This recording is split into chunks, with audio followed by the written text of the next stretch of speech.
Hello everyone, आप सभी का गणित एनालिसिस चैनल पर स्वागत है। हमने अपनी पिछली क्लास के अंदर जो पिछली दो क्लासेस थी वो इस एक्सरसाइज 3 से जुड़ी हुई कुछ बेसिक क्लासेस थी, तो उसको हमने अच्छे तरीके से समझ लिया था।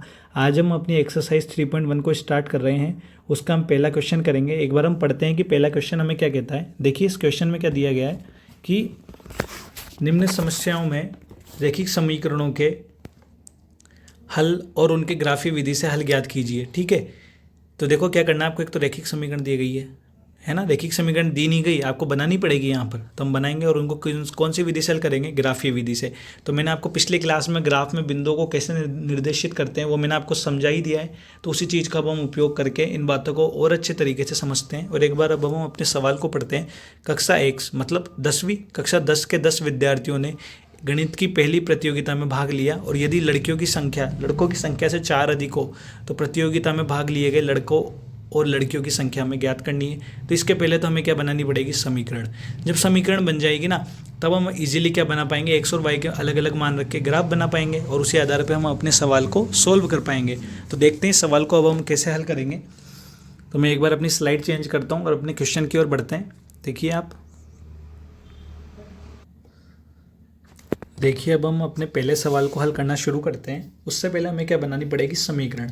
समीकरण बनाने के लिए हमें, आप जानते हैं गणित में हमें कुछ ना कुछ तो मानना पड़ता ही है। तो देखिए क्या सवाल दे रखा है, हम पहले उसको अच्छे तरीके से समझते हैं। देखिए सवाल में क्या दिया गया है, कक्षा 10 के 10 विद्यार्थियों ने एक गणित की पहली प्रतियोगिता में भाग लिया। यदि लड़कियों की संख्या लड़कों की संख्या से अधिक है तो प्रतियोगिता में भाग लिए गए लड़के और लड़कियों की संख्या ज्ञात कीजिए। ठीक है, कितनी अधिक है मैं आपको बताता हूँ। तो यहाँ क्या दे रखा है, एक इन्फॉर्मेशन तो ये दी है कि 10 विद्यार्थियों ने भाग लिया, यानी पूरी कक्षा में 10 विद्यार्थी हैं। पहली बात तो हमें ये पता चल गई। दूसरी बात ये कि लड़कियों की संख्या लड़कों की संख्या से कितनी अधिक है, 4 अधिक है। तो मैं एक काम करता हूँ, पहले लड़कों की संख्या कुछ मान लेता हूँ, फिर लड़कियों की संख्या कुछ मान लेता हूँ। इस तरीके के सवाल आपने 8वीं 9वीं क्लास में काफ़ी हल किए हैं, तो आपको ये आता होगा हम कैसे मानते हैं। तो एक काम करता हूँ, इस सवाल को हम हल कर रहे हैं ना, तो मैं लिख देता हूँ हल। देखिए अब आप माना, क्या मान रहे हो आप, माना लड़कों की संख्या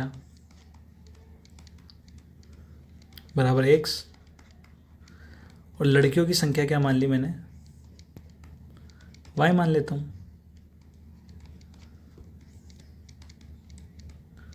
बराबर y।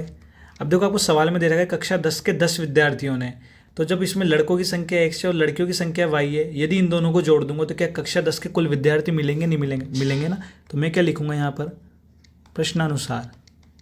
पहली समीकरण क्या बनेगी, भी कक्षा 10 में कितने विद्यार्थी हैं, 10 विद्यार्थी हैं, तो उसमें कुछ लड़के होंगे और कुछ क्या होंगी, लड़कियां होंगी। तो क्या समीकरण बन जाएगी, x + y बराबर क्या होगा आपका 10। ये तो हो गया आपकी समीकरण नंबर 1। ठीक है, अब फिर दोबारा क्या दे रखा है, यदि लड़कियों की संख्या लड़कों की संख्या से 4 अधिक है तो प्रतियोगिता में भाग लिए गए लड़के और लड़कियों की संख्या ज्ञात करो, यानी अलग अलग संख्या ज्ञात करनी है। अब देखो क्या कह रहा है, लड़कियों की संख्या लड़कों की संख्या से 4 अधिक है, यानी लड़कियों की संख्या क्या मानी मैंने, y मानी है ना। ये किससे अधिक है, लड़कों की संख्या से 4 अधिक। लड़कों की संख्या कितनी है, 4, x + 4।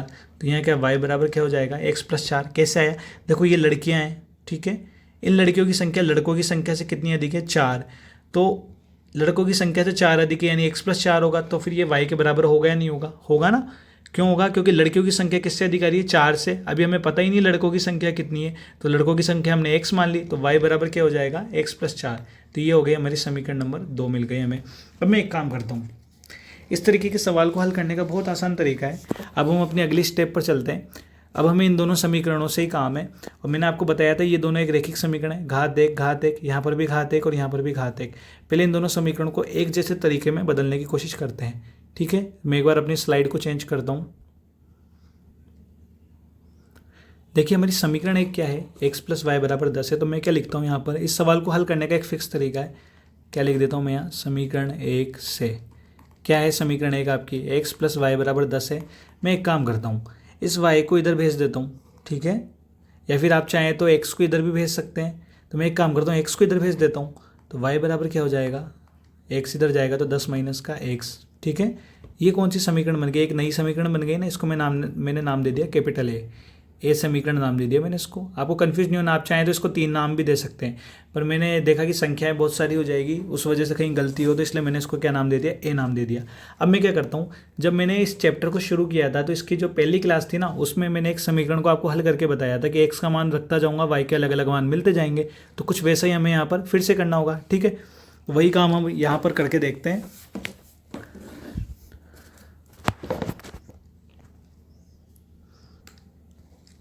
अब हमने अपनी एक समीकरण ए यहाँ पर क्या लिख ली है, y बराबर 10 माइनस एक्स लिया, यहाँ पर लिख लिया है मैंने। तो अब इसको हल करने के लिए क्या काम करता हूँ मैं, यहाँ समीकरण नंबर ए का एक उपयोग करता हूँ, इधर y का मान रखता जाऊँगा कुछ भी, तो x के अलग अलग मान मिलेंगे, या फिर x का कुछ भी मान रखूँगा तो किसके मान मिलेंगे, y का मान मिलेगा। तो मैं एक काम करता हूँ, x बराबर 2 रखने पर, ठीक है, x बराबर 2 रखने पर, तो y बराबर क्या होगा, 10 माइनस एक्स है ना, x की जगह 2 लिखूंगा तो y बराबर कितना मिलेगा, 8 मिलेगा। पहला मान तो ये मिल गया मेरे को, ठीक है। अब मैं क्या कर रहा हूँ, इसी को और आगे हल कर रहा हूँ ना, देखिए अब क्या कर रहा हूँ मैं, x बराबर, हम कम से कम क्या करेंगे, 3 प्रकार के मान लेंगे। x बराबर 3 रखने पर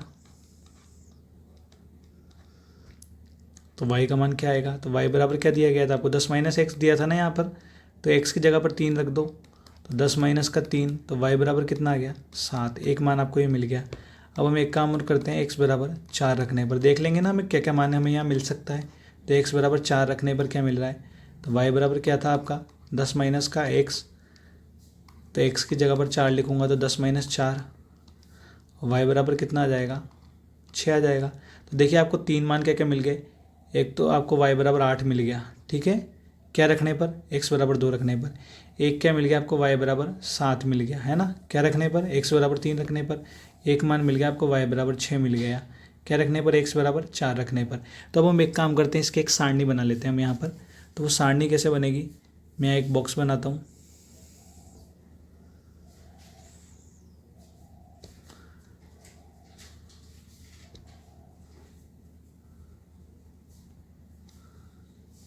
तीन मान है ना, तो 3 बॉक्स बना लेता हूँ मैं इसमें।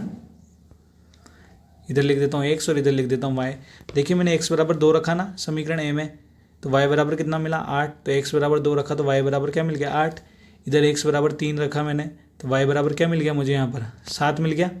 और इधर x बराबर 4 लिखा तो y बराबर क्या मिल गया, 6 मिल गया। एक सारणी तो हमें ये मिल गई। अब इस सारणी का उपयोग ही करेंगे हम ग्राफ बनाने में, ठीक है। समीकरण कौन सी है हमारी, ये y बराबर 10 माइनस एक्स, चाहे तो इसकी जगह क्या लिख सकते हो, x प्लस वाई बराबर 10। तो देखो पहला जो समीकरण का उपयोग है ना, वो तो हमें समझ में आ गया। अब इसी तरीके से हम समीकरण नंबर किसको काम में लेंगे, 2 को काम में लेंगे। तो मैं अपनी स्लाइड फिर से चेंज करता हूँ और इस सवाल को समझाता हूँ। अब मैं यहाँ क्या लिखूँगा, समीकरण 2 से क्या दे रखी, समीकरण 2 y बराबर एक्स प्लस 4, मतलब लड़कियों की संख्या लड़कों की संख्या से कितनी अधिक है, 4 अधिक है ना। तो y बराबर एक्स प्लस 4 आपको ऐसे कैसे दे दिया, तो इसको आपको चेंज करने की ज़रूरत ही नहीं है ना। तो हम क्या करते हैं, फिर से वही x बराबर 1 रखने पर देखते हैं। तो y बराबर क्या दे रखा है आपको, x प्लस 4 दिया है ना। तो अब मैं लिख दो, चूँकि y बराबर एक्स प्लस 4 है, तो x की जगह 1 लिखोगे तो 1 प्लस 4, तो y बराबर क्या हो जाएगा आपका, 1 और 4 मिला के क्या हो जाएगा, 5। एक मान ये मिल गया। फिर देखो x बराबर क्या रखते हैं, 2 रखने पर,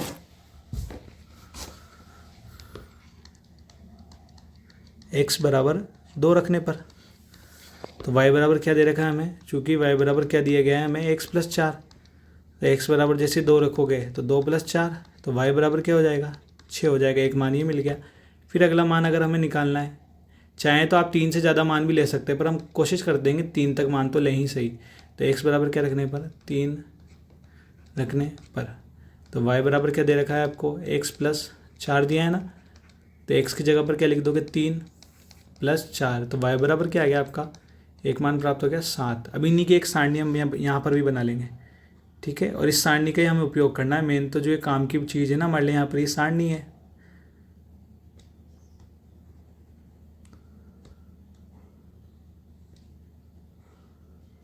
तो वही लिखेंगे हम यहाँ, ऊपर x नीचे y। देखिए x बराबर 1 था तो y बराबर कितना मिला, 5। तो 1 के नीचे क्या लिख दोगे आप, 5। x बराबर 2 था तो y के नीचे क्या मिला हमें, 6। तो ये 2 और 6। x बराबर 3 था तो y बराबर कितना होगा, 7। 3 और 7। देखिए अब हमें 2 सारणियाँ मिल चुकी है, तो अब हम क्या करेंगे, अब हम अपने अगले पेज पर इन दोनों सारणियों को भी एक साथ लिख देते हैं और उसी से हम क्या बनाएंगे, ग्राफ बनाएंगे। ठीक है, कैसे बनेगा ग्राफ वो भी मैं अभी आपको बताऊँगा। देखिए आप देखते जाइए, मैं एक बार अपनी स्लाइड चेंज करता हूँ और इन दोनों सारणियों को वहाँ पर लिखता हूँ। देखिए आप, हमने अपनी दोनों सारणियों को यहाँ पर लिख लिया है। पहली सारणी किससे मिली थी हमें, समीकरण नंबर 1 से मिली थी, x + y = 10, तो हमने वो भी साथ में लिख दी है। और दूसरी सारणी किससे मिली है हमें, y = x + 4 से मिली है। तो अब हमें क्या करना है, ग्राफ बनाना है ना। तो ग्राफ बनाने के लिए क्या काम करना है, वही 2 लाइन खींचेंगे, x अक्ष और y अक्ष। अब हमारे पास x के निर्देशांक क्या हो जाएंगे, x y के 2,8 होंगे, इसके 3 और 7 होंगे, और इसके 4 6 होंगे, नीचे वाले के 1 5, इसके 2 6 और 3 7। आपको दिख रहा है सारे मान धनात्मक है। y का अधिकतम मान हमें क्या मिल रहा है, 8 मिल रहा है, और एक्स के अधिकतम मान कहाँ मिल रहे हैं, 4 तक मिल रहा है। तो हमें कुछ सोच विचार करके ही बनाना होता है ग्राफ को, ऐसे नहीं बनाना कि आप कुछ भी मान ले लेंगे। तो मैंने क्या किया, एक लाइन खींची यहाँ, एक बार मैं इसको इरेज करता हूँ, सीधी लाइन खींचता हूँ।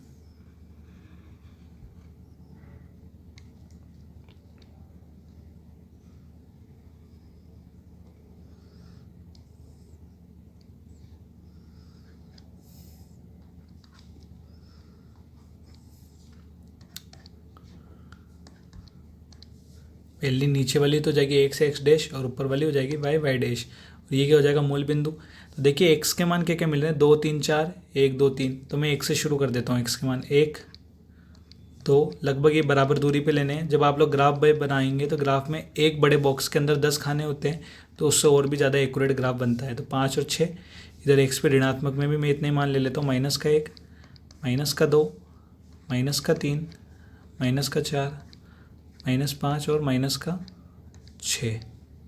ठीक है, इधर क्या होगा, ऊपर y का अधिकतम मान 8 तक है ना, तो मेरे को 8 तक मान लेने होंगे। तो मैं चाहें तो आप एक एक करके भी मान ले सकते हो, या फिर मैं एक काम करता हूँ, जब आपका ग्राफ पेपर होता है ना, उसमें क्या होता है, एक बड़ा खाना होता है और उसी के अंदर छोटे छोटे 10 खाने होते हैं। तो उस बड़े खाने के भी हम 2 टुकड़े कर लेते हैं। तो मैं एक काम करता हूँ, यहाँ पर 2 से काउंटिंग भी शुरू कर सकता हूँ, कोई दिक्कत नहीं है। अगर यदि मान लीजिए किसी जगह पर 1 बन रहा होगा ना मान, तो उसको आप इस जगह से दर्शाओगे, 1 हो जाएगा। एक बार मैं आपको बता देता हूँ मैं क्या कहना चाहता हूँ। तो मैंने क्या किया, इसकी काउंटिंग शुरू कर दी, 2 4 6 8 10। आप ग्राफ में मान कैसे भी रख सकते हो, नीचे होएगा -2, -4, -6, -8 और -10। एक बार मैं अब आपको समझाता हूँ मैंने मान कैसे लिखा। जैसे मान लीजिए कहीं पे कोई पॉइंट ऐसा मिल रहा हो कि x अक्ष y अक्ष पे 1 मान मिल रहा हो, तो 1 को मैं कहाँ दर्शाऊंगा, 0 और 2 के बीच में दर्शा दूंगा। 3 मिल रहा होगा तो इनके बीच में दर्शा दूंगा। 5 मिल रहा होगा इनके बीच में दर्शा दूंगा। 6 अगर 7 मिलेगा तो 8 और 6 के बीच में दर्शा दूंगा, और 9 मिलेगा तो 8 और 10 के बीच में दर्शा दूंगा। आप चाहें तो 2 2 के गैप से ही बना सकते हैं, चाहें तो 3 3 के गैप से बना दो। आप काउंटिंग यहाँ से शुरू करो, 3 फिर 6 9 12 15। अभी मैंने कैसे शुरू किया है, 2 4 6 8 10। कोई बच्चा चाहे तो 1 2 3 4 5 6 7 8 9 10 ऐसे भी कर सकता है। तो देखिए पहले हमें क्या दिया गया है, 2,8 दिया गया है, फिर 3,7 है, यानी x पर 2। तो कैसे मान बनाएंगे वो मैं आपको बनाना सिखाता हूँ। एक बार मैं अपना पेन चेंज कर लेता हूँ। देखिए आप, इसमें क्या दिया गया है, पहली समीकरण काम में ले रहे हैं हम। पहली जो सारणी है, x पर 2 और y पर 8। तो x पर कितना है, 2, तो यानी x पर 2 तो यहाँ होगा, और y पे कितना होगा, 8। तो एक बात बताइए, यदि मैं 2 से एक लाइन यहाँ खींचता और इस वाले से एक लाइन ऐसे खींचता, तो क्या ये बिंदु, मुझे आप बताइए, कुछ ऐसे नहीं मिलेगा कि देखिए भाई 8 से तो एक लाइन मैंने ऐसे खींची होती सीधी, और 2 से एक लाइन ऐसे खींची होती बिल्कुल, तो कहीं ना कहीं क्या एक बिंदु मुझे यहाँ मिलेगा, नहीं मिलेगा, मिलेगा ना। पर मैं हर जगह ऐसे तो कर नहीं सकता लाइनें मिला के। जब आपके पास स्केल रहेगा तो आप और भी अच्छे अंदाजे के साथ इस सवाल को हल कर सकते हो। तो मैं डायरेक्टली लिख देता हूँ कि x पर 2 यानी ये लाइन यहाँ होगी कहीं ना कहीं, और y पर 8 तो ये लाइन यहाँ होगी, तो कहीं ना कहीं यहाँ पर ये लाइन मिल रही होगी, तो यही हमारा क्या हो जाएगा, इसका निर्देशांक हो जाएगा। तो एक बार मैं इसको तो इरेज कर देता हूँ और डायरेक्टली इसका निर्देशित करता हूँ मैं। ठीक है, देखिए x पर 2 y पर 8, तो x पर तो 2 यहाँ आ गया और y पर 8 हो गया, तो ये लाइन क्या होगी, कहीं ना कहीं यहाँ पर होगी। इसके निर्देशांक क्या हो जाएंगे, 2,8। अगला क्या है, x पर 3 और y पे क्या होगा, 7। x पर 3 और y पे क्या होगा, 7। अब देखिए 7 इनमें कहीं नहीं दिख रहा ना, तो 6 और 8 है ना, तो इसके बीच में क्या होगा, 7 होगा, और x पर क्या होगा, 3 होगा।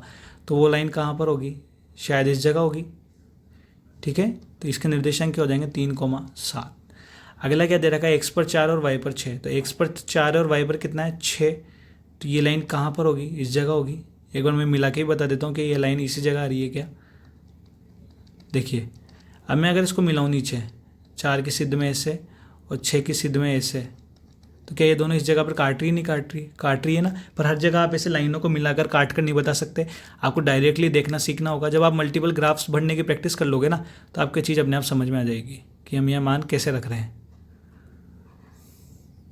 देखिए तो ये निर्देशांक क्या हो जाएगा, 4,6 ये मिल गया। मैं एक काम करता हूँ, इन तीनों बिंदुओं को आपस में एक लाइन से मिला दूंगा। हो सकता है कि ग्राफ आगे तक जाए, तो मैं इसको ऐसे मिला देता हूँ। तो मिलाने के लिए एक बार फिर से अपना पेन चेंज कर लेता हूँ मैं, ताकि आपको एक एक बात बारीकी से समझ में आ सके। देखिए अब हमें तीनों बिंदु मिल ही चुके हैं, मैंने अपने पेन का कलर चेंज कर ही लिया है। तो अब मैं एक काम करता हूँ, एक लाइन खींचूंगा सीधी, जो इन तीनों बिंदुओं को आपस में मिलाती हुई निकलेगी, और देखते हैं कहाँ जा करके काटती है। नहीं काट रही है तो उसको हम वहीं छोड़ देंगे। अब हम ये काम आगे करते हैं। तो एक लाइन मैंने ऐसे खींची, तो देखिए इन तीनों बिंदुओं से एक लाइन सीधी मिलती हुई निकल गई। तो जैसे ही यहाँ निकली ना एक लाइन, तो आपको पता है कि जो तीनों बिंदु है ना, इस सारणी से मिले हमें। और ये सारणी किस समीकरण से मिली है, x + y = 10 से। और ये एक रेखा है और एक ये रैखिक समीकरण है। तो ये किसकी समीकरण होगी, ऐसे आपको एरो का निशान लगा के वहाँ लिखना पड़ेगा कि x + y = 10, ये वाली क्या है, एक हमारी समीकरण है। ठीक है, x + y = 10 है। अब इसी तरीके से हम अगले बिंदु को काम में लेंगे। ये जो सारणी है ना, इसको भी हम निर्देशित करेंगे। कैसे करेंगे, अब हम करते हैं।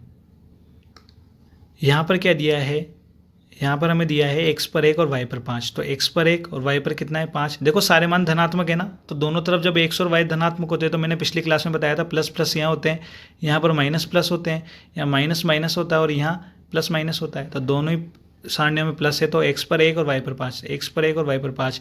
देखिए क्या है, यहाँ पर y पर 5 दिख रहा है, कहीं नहीं दिख रहा ना, तो मैंने मान लिया कि 5 यहाँ पर होगा कहीं बीच में और 1 यहाँ पर है। तो ये बिंदु कौन सा होगा आपका, 1,5 होगा। ठीक है, अगला दे रखा है x पर 2 और y पर 6। तो x पर तो 2 और y पर क्या 6, 6 थोड़ा ऊपर है। ठीक है, तो ये बिंदु कहाँ पर होगा, इस जगह होगा। तो मैंने लिख दिया x पर 2 और y पर 6। अगला बिंदु क्या दे रखा है, x पर 3 और y पर 7। तो x पर तो 3 है और y पर कितना है, 7 इसके बीच में होगा। तो ये बिंदु पहले से निर्देशित है ना, तो जहाँ तक मेरे अकॉर्डिंग तो उत्तर यही होना चाहिए। तो हमने इसको वापस से निर्देशित कर दिया कि x पर तो 3 हो गया और y पर क्या 7 हो गया। पहले से लिखा हुआ है तो लिखने की जरूरत नहीं है। अब मैं क्या करूँगा, जो 3 बिंदु मिले ना, 1,5, 2, 6 और ये 3, 7, इन तीनों को भी क्या करूँगा, आपस में मिलाऊंगा। ठीक है, कैसे मिलाऊंगा ये मैं आपको बताता हूँ। देखिए अब आप इन तीनों बिंदुओं को मुझे यहाँ पर मिलाना है। कौन कौन से बिंदु, 1,5 को, 2, 6 को और 3, 7 को। जहाँ ये दोनों लाइन आपस में एक दूसरे को काट देगी, तो वही हमारा क्या हो जाएगा। एक बार रुकिए, मैं इसको दोबारा इरेज करता हूँ, थोड़ा सही नहीं बनी। वही हमारा क्या हो जाएगा, जहाँ पर ये दोनों लाइन एक दूसरे को काटेगी, तो वो बिंदु हो जाएगा इन दोनों रैखिक समीकरणों का हल। उस समय पता चल जाएगा कि लड़कों की संख्या कितनी होगी और लड़कियों की संख्या कितनी होगी। ठीक है, मैं एक लाइन खींचता हूँ। देखिए मैंने एक लाइन खींची, एरो का निशान लगाऊंगा इन दोनों लाइनों के पीछे। क्या यहाँ पे जो भी मान आपको दिख रहे हैं, ये सभी मान जो आपको यहाँ दिख रहे हैं ना, 1,5, 2, 6, 3, 7, मुझे ये बताइए ये तीनों मान इस सारणी से प्राप्त हुए हैं। और ये सारणी किस समीकरण से प्राप्त हुई है, y = x + 4 से ना। तो इस समीकरण का भी आप सूत्र लिख देंगे, मतलब जो भी समीकरण है वो लिख देंगे आप यहाँ, y = x + 4। इन्होंने कौन से बिंदु पर काटा, 3,7 पे काटा ना। तो ये जो 3,7 है ना, यही हमारे सवाल का क्या होगा, हल होगा। क्या होगा, हमारे सवाल का एक हल होगा। तो मैं एक बार अपने पेन के कलर को चेंज करता हूँ और एक बार इसे हाईलाइट कर देता हूँ। देखिए आप, मैंने इस बिंदु को हाईलाइट कर दिया। कौन सा बिंदु, 3,7 को। तो जो 3,7 है ना, तो आप क्या लिख दोगे, यहाँ इस विधि से हल, जहाँ पे ये लाइनें काट देगी ना, वही आपका क्या होगा, हल होगा। हल x, y = 3, देखिए तो मैंने ग्राफ के बीच में लिख दिया, वहाँ आपको ऐसे नहीं लिखना, ग्राफ पेपर अलग से मिलता है एग्जाम में। ठीक है, ये तो मेरे पास स्पेस कम था इसलिए लिख दिया। हल x, y = 3,7 प्राप्त होगा। तो देखिए आप, जो आगे लिखा हुआ है वो x है और जो पीछे लिखा है y है। और हमें पता है कि हमने x क्या माना था, क्या माना है x हमने माना है लड़कों की संख्या। तो यहाँ पर आप बताइए लड़कों की संख्या क्या होगी, 3 होगी और लड़कियों की संख्या क्या होगी, 7 होगी। तो लड़कों की संख्या क्या होगी, x = 3 और लड़कियों की संख्या क्या होगी, यहाँ पर हमारे पास में y बराबर 7। तो अब आपको समझ में आ गया होगा ना कि ग्राफी विधि से किस प्रकार से हमें उत्तर प्राप्त होता है, कैसे हम ग्राफ बनाते हैं और किस तरीके से इस तरीके के सवालों को हम हल करते हैं। तो y बराबर 7 होगा। अब एक बार देख लीजिए आप, x बराबर 3 और y बराबर 7 हल मिल गया ना। तो एक बेसिक सी ट्रिक है और आपको समझने वाली बात है कि जब भी आप ग्राफी विधि से हल करोगे ना, तो जो आपको उत्तर आने वाला होगा ना, वो कहीं ना कहीं इन दोनों जगह पर मिलेगा। नहीं मिलेगा तो ग्राफ में कहीं ना कहीं जाकर के वो दोनों रेखाएं एक दूसरे को उत्तर वाली जगह पर ही काटेगी। ठीक है, यदि हमें एक फिक्स एक हल मिलता है ना, तो रेखाएं प्रतिच्छेदी होती है। एक से ज़्यादा हल मिलता है तो रेखाएं संपाती होती है। कैसे होती है वो मैं अगले सवाल में आपको समझाऊंगा। तो हमें हल क्या मिला, लड़कों की संख्या x बराबर 3 होगी, लड़कियों की संख्या y बराबर 7 होगी। किस प्रकार से हमने ग्राफ बनाया ये आपको समझ में आ ही गया है। ठीक है, अब हम देखते हैं कि एक बार हम चेक कर लेते हैं कि हमारे x और y का मान सही है। तो देखो पहली समीकरण ये थी ना, x प्लस वाई बराबर 10, यही तो थी आपकी पहली समीकरण और ये आपकी दूसरी समीकरण थी। एक बार चेक करते हैं, x की जगह 3 रखता हूँ और y की जगह 7, तो 3 और 7 जोड़ने पर 10, मतलब इसके हिसाब से सही है। y बराबर 7 रख रहा हूँ और x बराबर 3, तो 3 और 4 7, 7 बराबर 7, ये भी सही है। इसका मतलब जो हमें उत्तर प्राप्त होगा ना, उसको हम रफ में अपनी वेरीफाई कर सकते हैं समीकरण में रख के। तो हमारा उत्तर अगर यदि दोनों पक्ष बराबर आ रहे हैं, LHS और RHS, इसका मतलब हमारा उत्तर क्या होगा, सही होगा। तो मुझे लगता है कि आप लोगों को ये ग्राफ काफ़ी अच्छे तरीके से समझ में आया होगा। मैंने इसमें हर एक बात को काफ़ी डीपली तरीके से, काफ़ी डीप लेवल पर जाकर के समझाने की कोशिश की है। तो आई होप आप लोगों को अच्छा लगा हो, अच्छे तरीके से समझ में आया हो। तो आप लोग हमारे चैनल को लाइक करें, शेयर करें, सब्सक्राइब करें और हमें ग्रो होने में सपोर्ट करें, और अपने फ्रेंड्स के साथ हमारे चैनल को शेयर करना ना भूलें।